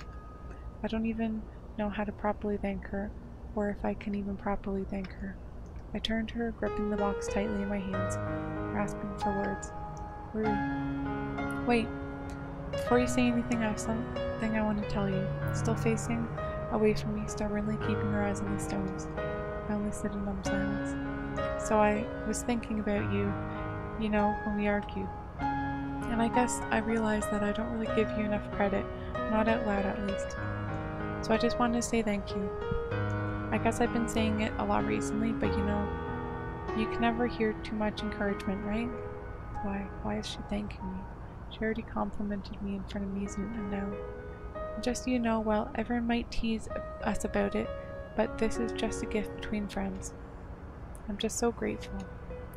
I sound so cheesy, but I'm thankful that you protected me. In that classroom with Mr. Rota, I felt so alone. I didn't think anyone would come for me. But there's always hope, isn't there? No matter what. Anyways, all that was to say this is a gift with no strings attached. I just want you to use it well. And I know now that you'll always protect me anyway. She turns to me, the last remnants of the sun streaming through her hair in a river of fire. Every facet of her face lights up in a smile of pure childlike joy, simple to the heart. Thank you, Yama. You're my best friend. And the moment becomes still. It's funny. To another person, maybe that sentence would be offensive. I'm your best friend, that's it? That's all I mean to you after so many years? But to me, it feels like the greatest gift I could ever imagine. After Mizu, I never thought that I could be normal again. I'd never thought that I could laugh, have fun, or still tell stupid jokes to a close circle of friends. To be honest, I'd never thought that I would have friends at all. Life was empty, grey. I practically lived in a distant corner of the school playground. I could never grow up as a normal kid, not anymore. No one would want to be friends with dopey, boring Yama Ishimoto. At least that's what I believed. The wind gently brushes in a current that threads through us, whispering through fabric into a time that never ends. Our eyes are locked, but not in tension. No, not even in weariness. It's peace, a baseline of earthy peace that feels unshakable, a sense of security that can't be replaced. I feel the corner of my lips slowly tug upwards, pulling and bitten by something light and warm, and my eyes close, and I'm laughing. Not like the sarcastic chuckle that has dominated the past few weeks, not even like the sighs of relief earlier this morning or the snorts of amusement throughout the day. It's something that I haven't felt in a long, long time. Quiet, pure, airy, something that makes me feel like I can do anything. Is this happiness? The emotion swells inside, and my grin broadens until it feels like it'll burst off my face. And then Rui's laughing. She laughs often, but this also different. But this time is also different. There's no gap between her breath, and everything is fluid, almost as if it's pouring out of her. And we just sit there, returning back to childhood, two dorks laughing like idiots in the middle of a cemetery. It's probably disgraceful. We probably look like we're insane. But I close my eyes and I feel the sun on my face, and I realize that I don't care. Or rather, maybe I care about what actually matters. Rui's laughter finally quiets as she settles back, a light blush coloring her cheeks. If it's okay, can we get together tomorrow? I have something important to tell you. It should be an ominous phrase, but I only find myself grinning. You know what that you can just tell me right now? Oh, well, she blushes a little deeper, digging her fingers into her skirt, like she's self-conscious about her uniform. The weather's not feeling quite right, the stars are not perfectly aligned, the horoscopes, okay, I get it, tomorrow it is. There's a brief pause where Rui lowers her gaze. Well, we should get going. Rui. Huh? You're my best friend too. She colors deeply at this, but a hint of that light, airy smile returns to her face. I know, you told me so. But thank you. There's so much more I want to say. She thanks me for so much, things that don't even matter, but I haven't thanked her for anything. It was because of her make-believe that I got by Mizu's death. It was because of her support that I've gotten by these past few years. The romance conundrum? I don't know. Seems so far away, so insignificant. I just want to show her the gratitude that she deserves. But I can't seem to find the right words to say. It's as if any that comes to my mind gets lodged in there. Guess we'd better head back. Didn't I just say that? You might have, yes. But where are you even staying? Isn't the school closed? Well, it's not like they could just kick us out with nowhere to go, so there's temporary housing for students in an apartment complex. You going there? Actually, I'm gonna go home. Mom and Dad arranged everything already. All my stuff's there. They're going to drive me back. I'll wait with you. No, you need to go home. It's getting dark. It's not safe for you to be around. And that makes it safer for you. I'll be fine. Don't forget to come by tomorrow, okay? I'll be there. You'd better. Bye. She runs over to the edge of the cemetery that lines up with the street. That eases my nerves. At the very least, she'll be in public. I head back to my own apartment, holding this novel, airy feeling as tightly as I can. The last trace of the sun soak into the sky, replaced with deep shades of cobalt. It's been a good day. I stop in front of my apartment door, reaching toward the keypad lock. Then I hear it. Faint melodies of some classical strain are bleeding through my door. Music coming from my apartment, the apartment that I haven't been to in 3 months. That's weird. The dizzy glow of ignorant happiness falls away from me, all at once. I push the door open quietly, adrenaline spiking in my veins. Of course it's not over. Was I just getting complacent? I inch into my apartment as the music warbles on. Aside from the moonlight streaming through the curtains, everything is dark. I reach out to switch on the light, but nothing happens. The music swells to a crescendo. My hands grow clammy. I tighten them against my jacket. Something pricks at the back of my neck. I whip around, squinting at the shadows. Nothing but stillness. I shuffle to the kitchen, keeping my steps light as I extract a knife from the counter. My heart pulses in my throat. Someone in my apartment? Could it possibly? No, he's under custody. He has to be. Shigeru would tell me if he escaped. I inch closer, tightening my shaking grip on the handle of the knife. And then something inches into the light, awash with silver. Good evening, Yama Ishimoto. It's Natsuki. Natsuki Takana leans against the window, arms crossed over her chest, as she surveys me with a patronizing smile. Natsuki? Why is Natsuki here? How did she get here? What is she doing? Did you miss me? My grip goes slack, the knife clatters to the floor. What are you doing here? I wonder. You can't just waltz into my apartment. I already have. Get out or I'm calling the police. Go ahead. You believe they would listen? Fall silent at that, my head spinning too fast to try. Closing down the school, withholding information on the crime scene, setting up our Ryota as a scarecrow immigrant. That was you? Oh dear, I could hardly take credit for such a master's work of art. No, I'm just an ordinary teenage girl beset with high school drama and college entrance exams. A sudden thrill of rage races through my veins. I lunge forward, slamming my hand on the glass. Look, Tanaka, I'm not in the mood for games. Oh, that's interesting. I could have sworn you were just playing them. What? Oh, are you feigning ignorance now? I speak of the, RP, of course. How could you know? I believe I've been over this part before, Yama Ishimoto. It's hardly of any importance by this point. She suddenly twists her fingers into my collar, her face dropping into a harsh straight line. What really matters is your sheer ignorance. You should have heeded my warning, or words while you had the chance. Your words? That you should have stayed out of this. All of this.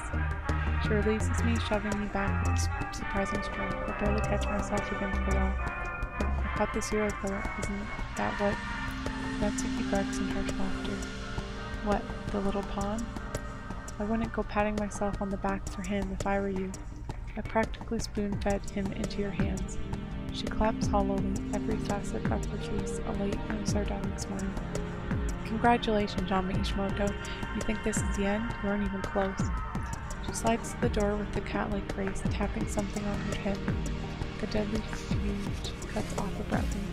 Oh, and you might want to change your key code. There's silence, nothing but cold, deadly silence. I think of myself awaiting in the darkness of my apartment. Only one phrase turns from my mind. Were you in jail? Were you alive? So what? The press is silent, the school is closed, and according to Shigeru, something's wrong with the police too. I thought I understood everything, but Natsuki is always one step ahead. I thought I was the orchestrator, but it looks like I'm just a pawn. Still too ignorant, still too weak. I don't know what's going on. But maybe this is when that all changes, because now I'm capable of fighting back. For Mizu, who I should have protected. For the smiles of my friends. For peace and happiness, I guess how cliché. Maybe it's time to stop staying back, thinking that everything will go wrong. Maybe it's time to move forward. There's something behind all these murders, and I have to figure out what that something is. And I can't do it alone, but I guess I'm realizing that I won't need to. I dreamed of something strange. At the time it was perfectly clear, something so vibrant that it was almost tangible. There was smoke, something heavy in there, a kind of blackness filling my lungs. While I was dreaming, I understood everything, but after waking up, I felt vague, a silhouette immersed in fog. I feel like I've missed something important. Normally I might check if Natsuki's stolen anything from my apartment. To be honest though, she doesn't seem like the thieving type. If anything, she's probably just the kind of person who relishes in the abject terror of humanity. Instead, I guess I'll wash up and get dressed and do whatever else is routine, waiting for the moment of truth, until I meet Rui today. It's a little strange, now that the day's bright and the sun's shining and the weather is a stereotypically beautiful summer day. I find my head is painfully clear. Cryptic warnings, whatever, they're only ominous in the dead of night when accompanied by dance macabre. As for meeting Rui today, I can't deny it any longer. She's going to confess to me. She's going to say that she likes me, as in, has romantic feelings for me, just so I don't misunderstand. Dummy, okay, so listen up, or she'll punch me. And by the way, this doesn't mean we have to date or anything. She thought she should let me know. And she's liked me forever, but because I'm just such a dummy, I never realized it. Anyway, where was she going with this? She had a point. Oh, right, she likes me. Yeah, that's all she had to tell me. Then she'll finally stop breathlessly, and I'm supposed to act floored because she was very subtle about hiding her feelings. Maybe it sounds arrogant, but it's true. I can't deny that. For some unknown reason, Rei Hayato had feelings for Yama Ishimoto. The problem is, no. The problem has always been, what do I do in response? You'd think that after facing a serial killer together, anything else would pale in comparison. And well, I guess it did, yesterday. No, for the past 3 months even. Or maybe I'm having doubts now that the event is actually imminent, because for the first time, it's not just something I can push off for later. I'm going to have to face it today. The thing is, I know what Misaki would say, or Akira would say. She likes you and you need her. What's the problem? That's the problem. That's exactly the problem. Rei doesn't deserve anything half-hearted. She doesn't deserve a guy who doesn't even know how he feels, or a guy who's using her for his own purposes. She deserves someone who's totally madly in love with her, who will pursue her to the end of the earth, who will fight for her like she's... Why do I suddenly think of Masato? Then Misaki or Akira will respond. Well, I'm sure that doesn't matter to her. She likes you for you. And I will respond, it does matter. It will always matter. It matters because in a few months you'll really be disappointed claiming that she's in a one-sided love and she'll want more from me than I'm able to give. It will matter because if something happens between us, I'll have no one left. Then Misaki or Akira will respond. Love is a choice, love is an action. It's not a wishy-washy feeling. You can choose to love her. Then they'll continue. Go confess seize the day. And at that convenient moment, Rui will call me, and the shoujo manga will be complete. Wow. Speak of the devil, don't tell me this is about to happen. Hey, no, we're supposed to meet up today, but I was thinking that... Yama? My voice dies in my throat and I flop on the couch, staring at the ceiling. Hi, Dad. An awkward pause. I hadn't expected this call to come today. In fact, I hadn't expected this call to come, well, ever. What exactly has been going on? I hear disapproval in his voice. I don't hear anger. I don't even hear worry. He sounds distant, just like how I feel distant. Nothing much. It sounds feeble coming out of my mouth. Of course stuff has been happening. They've been paying hospital bills. They've been receiving notices from the school. Who knows, maybe Shigeru talked to them. I want to hear it from your own mouth. Yama, what's this about the serial killer and Rui and... They weren't supposed to call. They were supposed to be ignorant, able to keep their son at a distance, abiding by whatever arrangement was most comfortable for them. Yeah, there's been disappearances at the school. It was actually because a faculty member at the school was kidnapping students and murdering them. Yet yes, we heard, I can't believe it. He almost killed Rui. Dead silence follows the statement. I wait, my palms sweating against my pajamas. So, the hospital visit. Yeah. Another silence. So much for not bothering my parents. Yama, you almost died, didn't you? You better tell me that there was no other option, son, and that you called the police. There wasn't, and yeah, I did. There's yet another silence. It's almost as if we're co-workers rather than family members. To be honest, I can't really say why. It's not like my parents hate me. In fact, I know that they care for me. Things used to be different. We were a close family. In a way, Mom and Dad were always smiling, always laughing, always excited about their restaurant. But after Mizu? Son. Huh? Did you hear your mother? I paused. Dad sighs. We're coming to pick you up, now. Wait, what? Leave now? There's too much unfinished. There's too much that I'm leaving behind. There's just too much. Honey, we thought you'd be safe and happy and intimate with Rui, but I am. Oh yes, I could tell from that hospital notice, but from the serial killer that was apparently after you and Rui's next. Dear, please calm down. You're coming back, Yami Shimoto. I'm not. And suddenly his voice cracks. Losing my other kid. Just like that, the distance between us shatters into pieces. I fall backwards, my mind flailing for explanations. Expectations, guilt, nostalgia. We've been distant for years, we've barely spoken. Most times I don't even come home for the holidays. Because after Mizu died, all they did was push me away. Right? Or why was I the one who pushed them away first? I don't remember anymore. All I know is I don't want to go back, not yet. I still need to stay in the city. I still have much to discover about Ryuta, about the moon, about everything. But it's probably selfish. No, it's definitely selfish. All this time, I thought that my parents sent me to school with Ryu to kick me out, but it looks like they've just been trying to care for me. Shouldn't I repay that favor? We're getting in the car. Pack your stuff, Yama. We'll be there in 3 hours, honey. On the dot. 3 hours. 3 hours to say goodbye to all the friends I've made. Tie up all the loose ends I've left hanging, including my visit to Rui, if I'm going to visit her at all. What will I even do when I return to my hometown? Sleep, watch movies, waste a day just like I used to?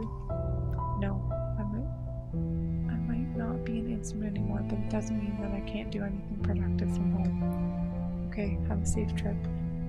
Bye-bye, honey. You be safe too. And with that, the call shuts off. I probably should feel relieved or happy or grateful for learning that my parents haven't been ignoring me this whole time.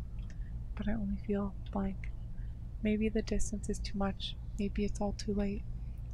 I carelessly begin to throw some of my belongings in the luggage, but stop short, checking the time. 3 hours. Just enough time to visit one friend, then pop over to Rui's house before my parents arrive. Who? Just one person.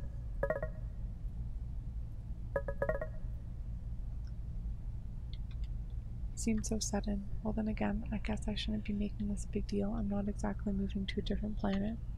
Still, if I can only see one person, who should I see? Eri or Misaki? No, I guess Misaki. Considering the circumstances, is probably the best person I can talk to right now.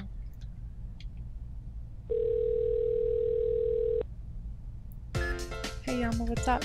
This kind of sounded very busy with work right now. No, why do you ask? Do you think we can meet up? Silence pervades the line. She didn't hang up, did she? Are we going on an adventure? What? So no? No, I just want to talk to you about something. Oh, I see. So where do you want to meet? How about the court? Oh wait, the school's closed. Is there anywhere else we could have a decent discussion? Oh, of course. Have you been to the river by the school? The river? Are you sure? Yeah, I'm sure. Alright, I'll see you there in a bit. She cuts the call. Well, time to head to the river. I leave my luggage in my apartment and head outside, slipping Ray's pen into my pocket. The day is beautiful and bright, sending waves of sparkles skittering across the surface of the Rainbow River. If I hadn't almost drowned in it twice. I would have actually appreciated its beauty. As it is, I can barely bring myself to approach a bench that's a good distance from the river's edge. I find Misaki already waiting for me. Her elbows are propped on the railing, a faraway gleam in her eyes as she overlooks the cityscape. That's odd. Normally she would be absorbed in her phone or snapping photos of everything around her. I tap her on the shoulder to get her attention. Afternoon, stranger. Oh, you're here. It's about time you showed up. Well, sorry for not having superhuman speed. You could always jump into radioactive waste like all the other superheroes. Does a rainbow river count? As pretty as it is, it's pretty polluted. So you're saying you already have a superpower? If I said I could destroy enemies with one punch, would you believe me? Not in the slightest. You need to be bald for that. Well, that relates to having a superpower is beyond me. Please tell me. Even I know that. So, what did you want to talk about? It must be important if you couldn't tell me by the phone. I fixed my eyes on the churning river, taking a moment to decide how to break the news. Then, moving away. Moving away? You mean back to Sato? Yeah, my parents weren't very happy when they heard about the incident. So they told me to move back with them. They don't think Ansuma is safe anymore. Misaki's fingers curl around the railing, her gaze still transfixed somewhere off in the distance. I see, and we've just reunited.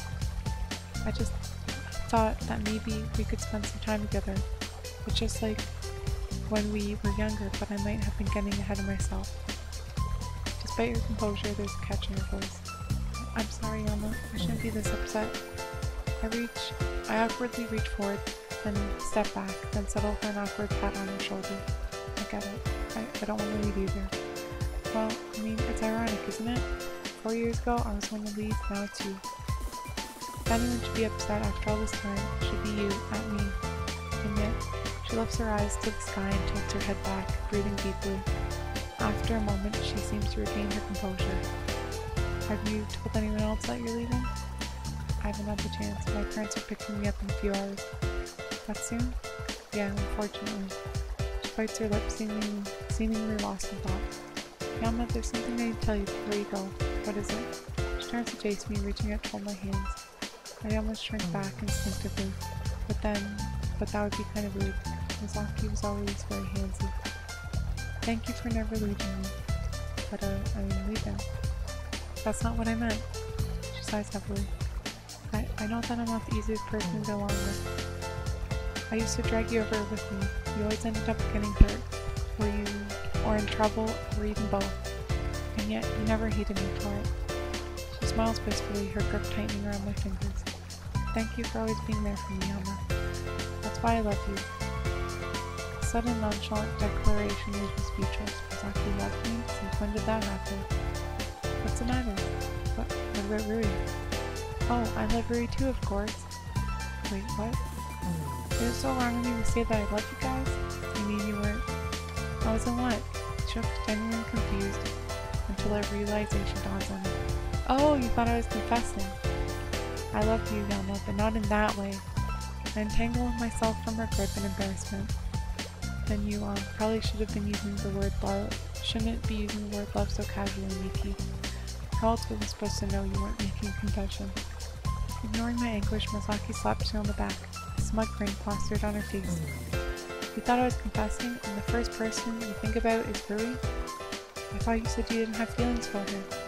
Well, you see, stumble over my words like an idiot. Why did I think of Rui? Sure, I know she likes me. Is that why my intrinsic response is to reject anyone else? Honestly, I don't know.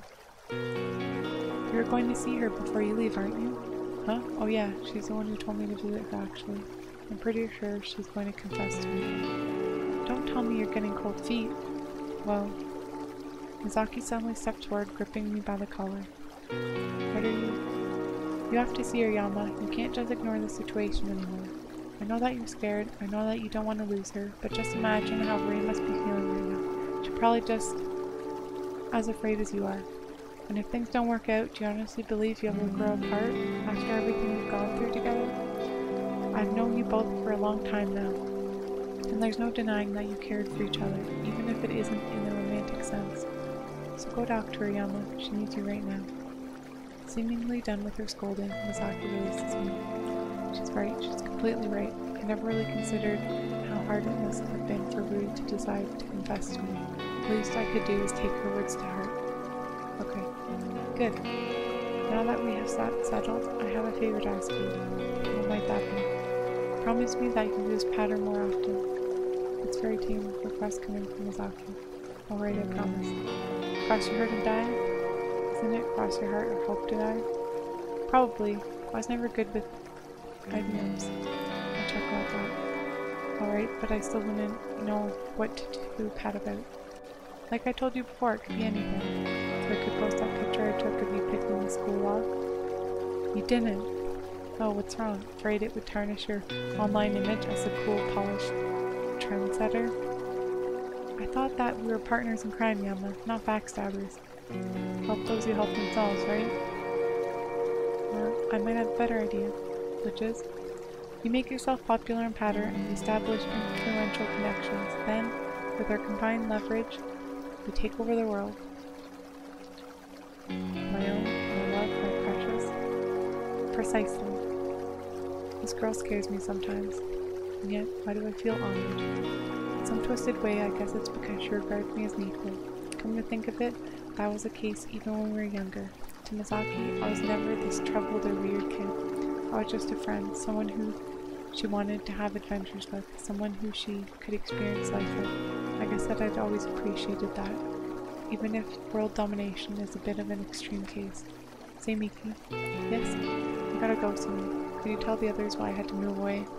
Sure thing. She could have asked why I didn't want to tell them myself. She could have asked why I couldn't just tell them on my own. She simply accepted. She simply trusted me. Thanks. I turn away, but her other hand touches my arm. Yama? See you later. I swallow, my throat suddenly feeling heavy. You too, Miki. And with that, I walk away, heading to the train station. Every step surreal. I'm walking through light, or water, or some half-formed dream. A distant part of my mind is whispering, moving. It can't be real. This can't be real. Earlier this year, the thought of leaving Ansemi would be unimaginable. I had nowhere else to go. Even now, I don't really have anywhere to go. Well, either way, I need to meet with Rui before my parents arrive. I board the subway to Rue's house, gripping the pen in my pocket as the tunnel lights glare past the windows. Just go there, just talk with her, just hear her out. I'd like nothing more than to vote, but this is a time to man up and face the problem head on. Everything will be fine, probably. My arrival in District 2 is quiet and unhurried. Both the station and the roads are practically empty. Despite its close distance to the heart of the city, this district takes on some definite suburban qualities. Plants are definitely more plentiful here than in any other district, save for the boundary by Insumu Forest. As I jump into the nearest cab, I catch a glimpse of the towering clusters of research buildings that line the roads. They're the closest thing to skyscrapers in this district. Most of them proudly bear the insignia of Way Forward Pharmaceuticals. Well, I guess that District 2 is known as a medical district for a reason. Hospitals, retirement homes, top-tier specialized treatment centers, District 2 would have it all. I've experienced it myself, far more than I would like. I dismiss my thoughts as a taxi rolls its way to the quieter side of the district and pulls to a stop at the entrance of a suburban neighborhood. A quick payment later, I'm striding to a familiar picket fence house on the corner of the street, surveying the sign hung cheerily on the door. Home is where the heart is, and the heart is where the hayatas are. Cute. I'd always thought that phrase as stupid cheesy when I was a kid, but once you grow up a little, I guess you start appreciating stupid cheesy things. I stand before the house for a moment, breathing quietly through my nose. This is it. The point of no return. Isn't that what they call it?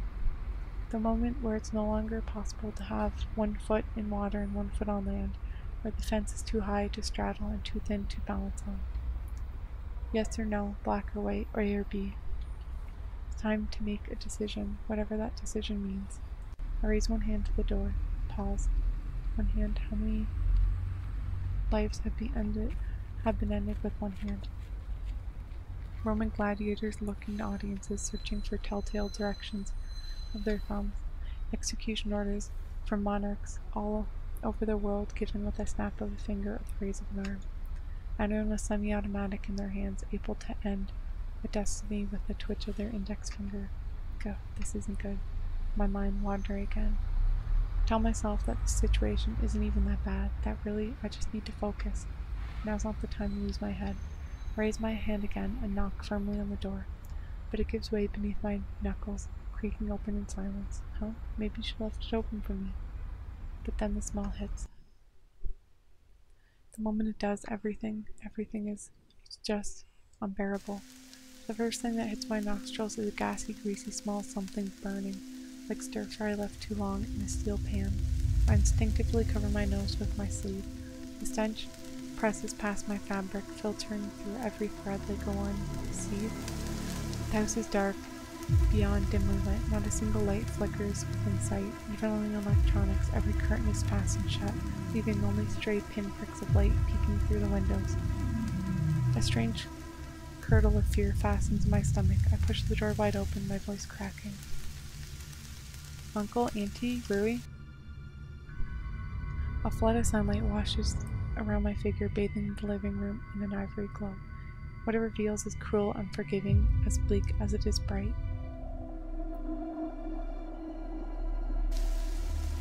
Shards. This is the first thing my eyes land on. Fragmented, torn edge shards of metal, wood, glass, all strewn all over the floor and furniture. Cushions with ragged smears are scattered on the ground, accompanying their toppled armchairs and sofas. Family pictures, usually in pristine condition on the walls, are hanging askew.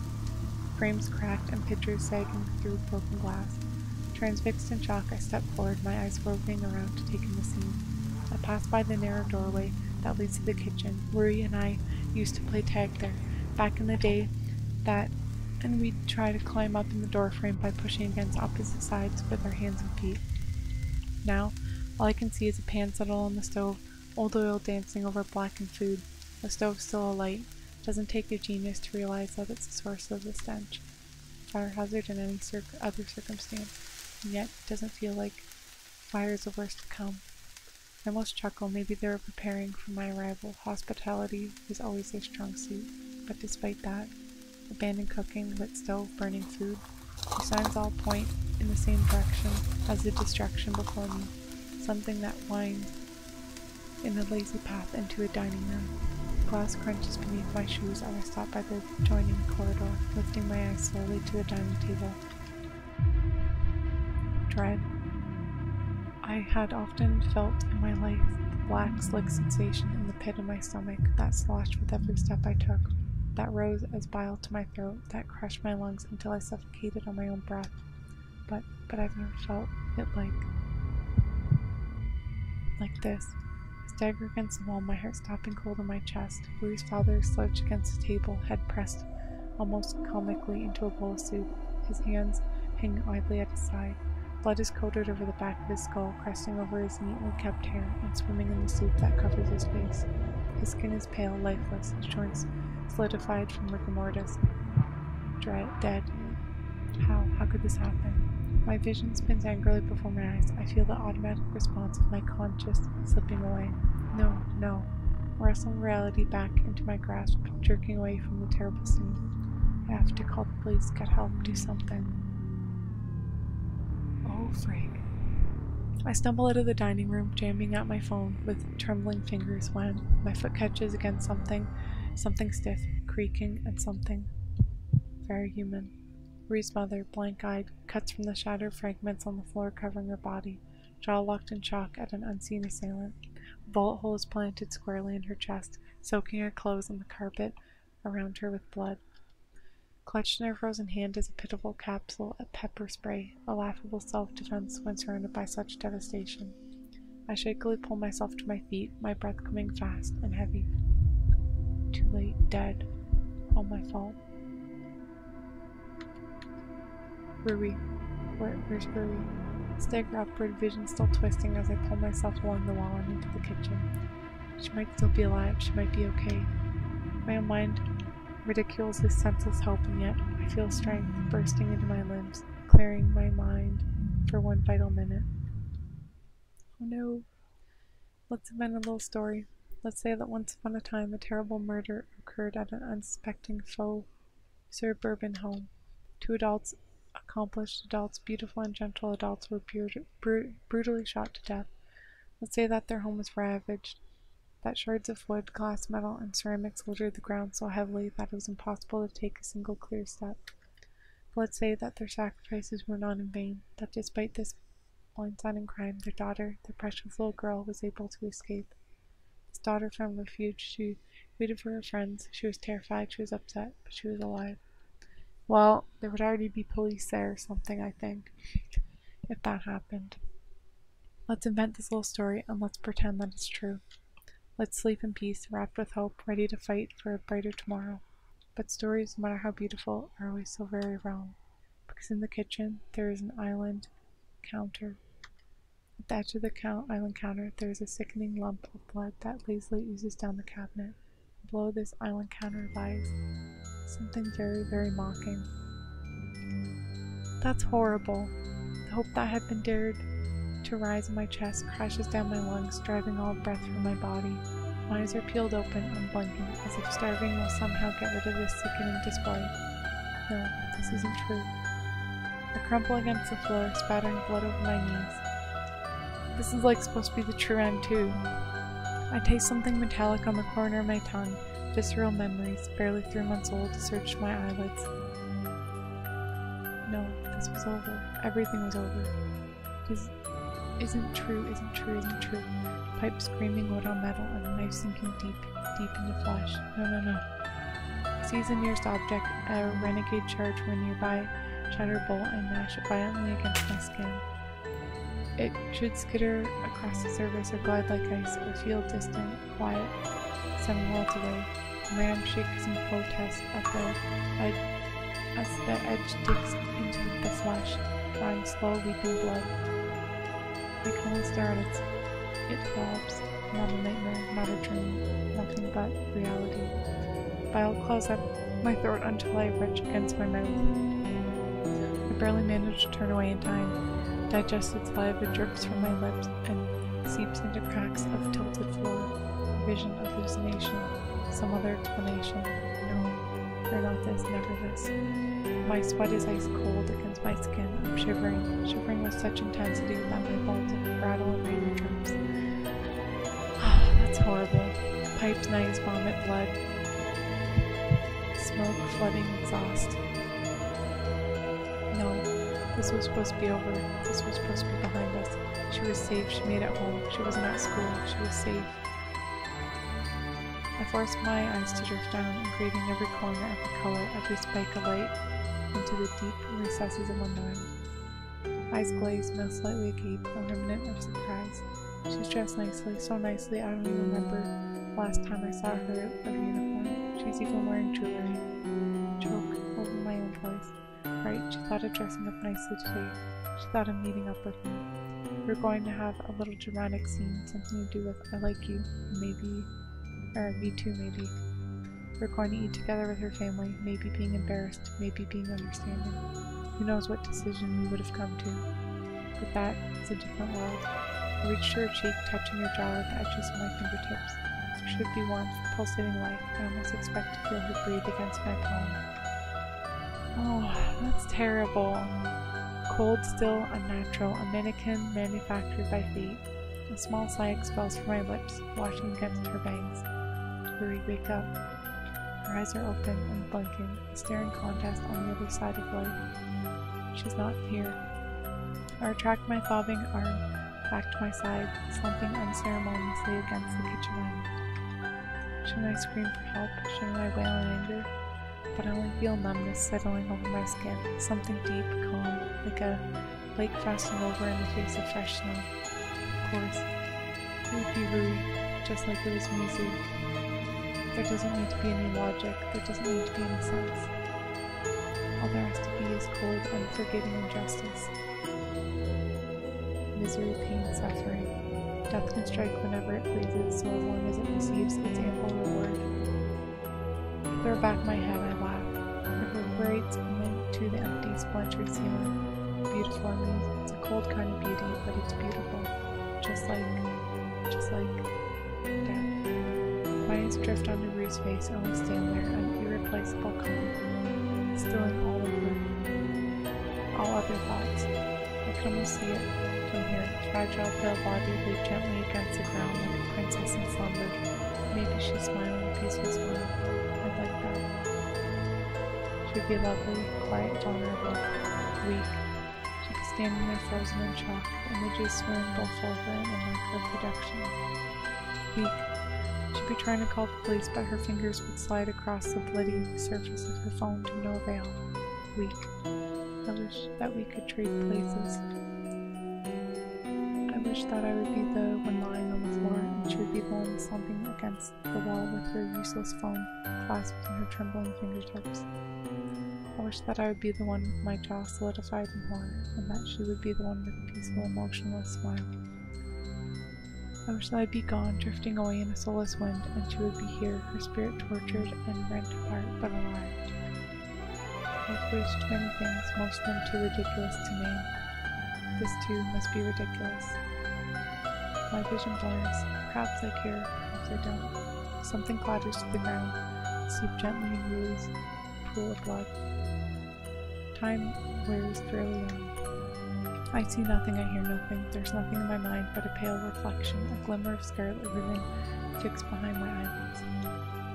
The clock ticks, I talk. Well, people, Rui Hayato. We just escaped a serial killer. We've just been stretched to our wits' end. We've just been in intensive therapy for 3 months. That was certainly a hefty debt to life to repay.